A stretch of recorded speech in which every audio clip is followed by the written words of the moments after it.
Fucking Masochist! Welcome back to another installment of r/no sleep. Today, I have one from This Chemical 13.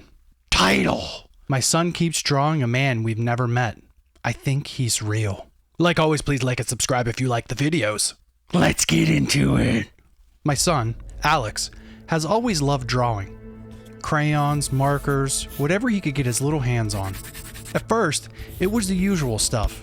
Dogs, stick figure family portraits, the occasional scribble that only he understood. But last month, his drawings changed. It started with a man. A tall figure with no hair, hollow eyes, and a stretched too wide smile. The first time he showed it to me, I felt uneasy. "Who's this, buddy?" I asked, keeping my tone light. Alex grinned. "That's Mr. Threads." The name made my stomach twist. "Where did you hear that name?" "He told me," Alex said simply, like it was the most obvious thing in the world. "He stands in my doorway at night." I almost dropped the paper. At first, I chalked it up to a child's imagination. Kids invent imaginary friends all the time, right? But the drawings didn't stop. They got worse. Every day, Alex brought me a new picture of Mr. Threads. The same elongated smile, the same hollow eyes. And every time, Mr. Threads got closer. One drawing showed him at the end of the hallway. Another, in the living room. Then, standing beside me. The night I found a picture of Mr. Threads standing next to Alex's bed, I didn't sleep.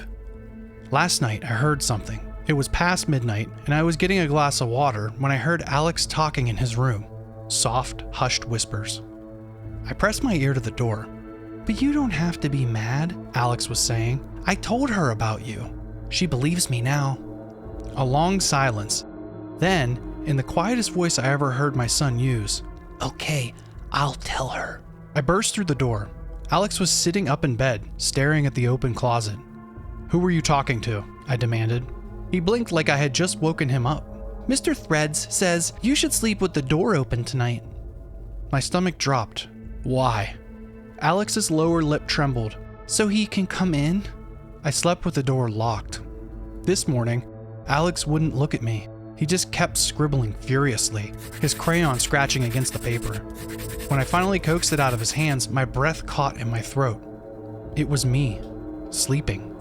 And behind me, looming over the bed, Mr. Threads. I grabbed my son's shoulders. "Alex, tell me the truth. Have you actually seen him?" He didn't speak, just gave a tiny, reluctant nod. His little hands gripped the fabric of his pajama pants, and he bit his lower lip. I tried to steady my breathing. "When?" "Every night," he whispered. I thought I might be sick. "What does he do?" Alex hesitated, then pressed his hands over his eyes.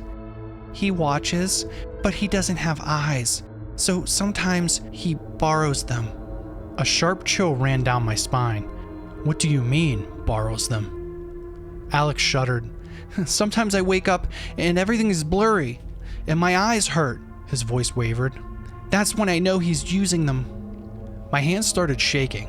I ran to the bathroom, flipping the light switch and studying my son's face. His pupils were dilated, like he's been staring into pure darkness for hours. I turned his head gently to the side, checking under his eyes.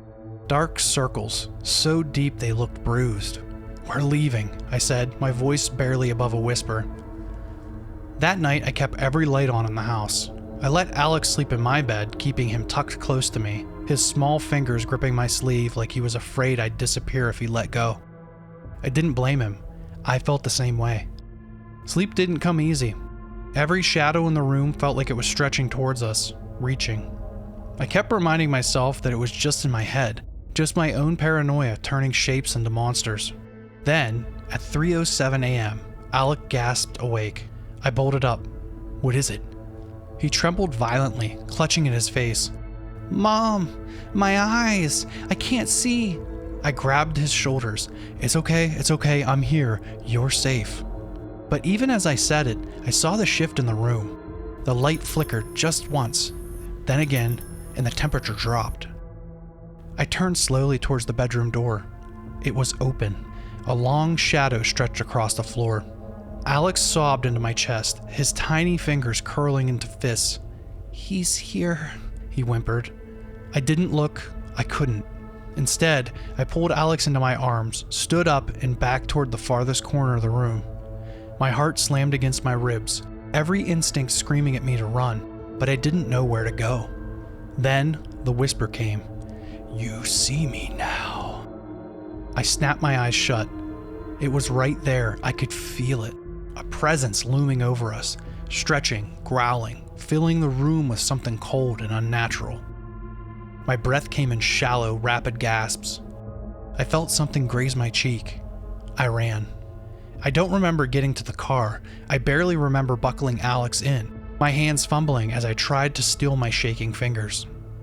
All I remember is driving, tearing down the street at 3:15 in the morning, refusing to look in the rearview mirror. Alex sobbed quietly in the back seat. "He knows where we're going." I didn't respond. I just kept driving. That was 3 days ago. We're at my sister's house now, staying in her guest room. Alex hasn't drawn anything since we left. He still wakes up in the middle of the night though, gasping, clutching at his face, shaking uncontrollably. I don't know what to do. I don't know if running was enough. Because last night, I woke up to Alex standing in the window, his hands pressed to the glass. "He's outside," he whispered. "He wants to come in." And this morning, I found a drawing crumpled under his pillow. A sketch of my sister's house, with Mr. Threads standing at the front door.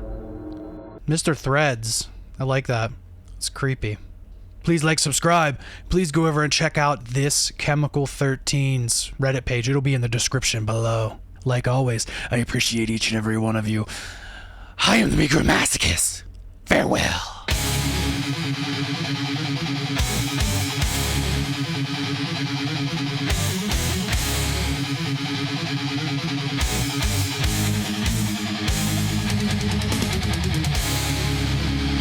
Let's get into it.